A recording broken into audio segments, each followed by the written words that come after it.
దేవునికి మహిమ కలుగునుగాక. ప్రియులైన మీ అందరికీ ప్రత్యేకమైన వందనాలు చెల్లిస్తూ ఉన్నాను.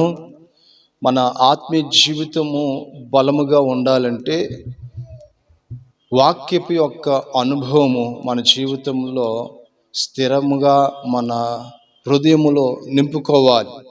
చాలామంది తొట్టిల్లటానికి, పడిపోవటానికి, ఆత్మీయతలో వెనకబడిపోవటానికి వారు అనేక శ్రమలు రాగానే, అనేక శోధనలు రాగానే వారు ఎనుదిరిగిపోవటానికి కారణం ఏంటంటే వారి జీవితంలో వాక్యమును గురించిన దాహం, వాక్యము గురించిన తృప్తి అనేది ఉండదు.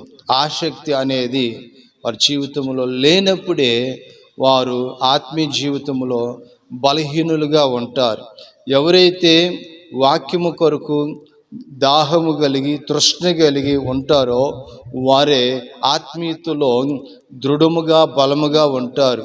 వాక్యము మనల్ని ఏం చేస్తుందంటే క్రీస్తు అనే బండ మీద మనల్ని నిలబెడుతుంది. ఆ క్రీస్తు అనే బండ మీద మనల్ని నిలబెట్టినప్పుడు ఆ ఉపదేశమే మనల్ని ధైర్యపరుస్తుంది. అందుకని ఈయన మాటలు చొప్పున కట్టు ప్రతివాడు, అంటే వాక్యము చొప్పున, వాక్యము మీద కట్టుకునే ప్రతివారు కూడా బుద్ధిమంతుని పోలి ఉన్నారని యేసు ప్రభు మాట్లాడాడు. అంటే వాక్యపు యొక్క దాహము, వాక్యమును గురించిన తృష్ణ లేని వారు బుద్ధిహీనులు, ఇసుక మీద కట్టిన వారు.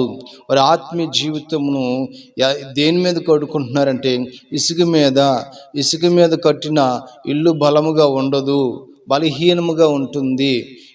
నీరు తగలగానే, గాలి తగలగానే అది జారిపోయి పడిపోతుంది.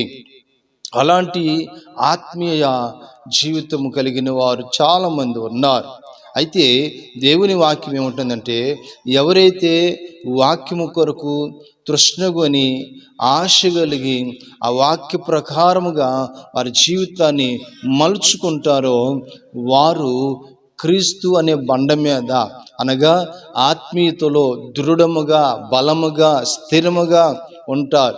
చూడండి, వారి జీవితంలో మనము ఎప్పుడైతే బలముగా ఉండాలి అనుకుంటున్నామో ఆ బలముగా ఉన్నప్పుడు అనేక శోధనలు వస్తాయి. దానియేలు జీవితమును మనము గుర్తించినప్పుడు దానియేలు జీవితంలో ఎన్నో పరిస్థితులు ఎదురయ్యాయి, సింహాల భూములు ఎదురయ్యాయి.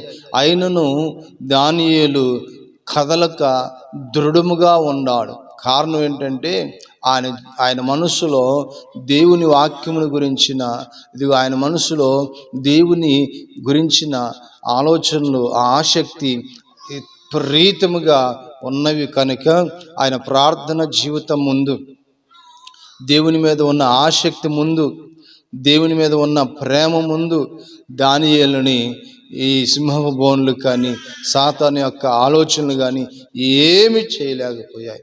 కారణం ఏంటో తెలుసా?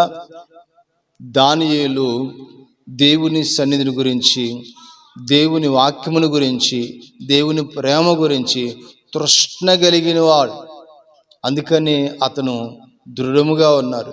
సింహాల భవనంలోకి వెళ్ళినా కూడా ఆయన కదలలేదు, ఆయన భయపడలేదు, ఆయన చంచలుడు లాగా ఉండలేదు, దృఢముగా ఉన్నారు. కారణం ఏంటో తెలుసా?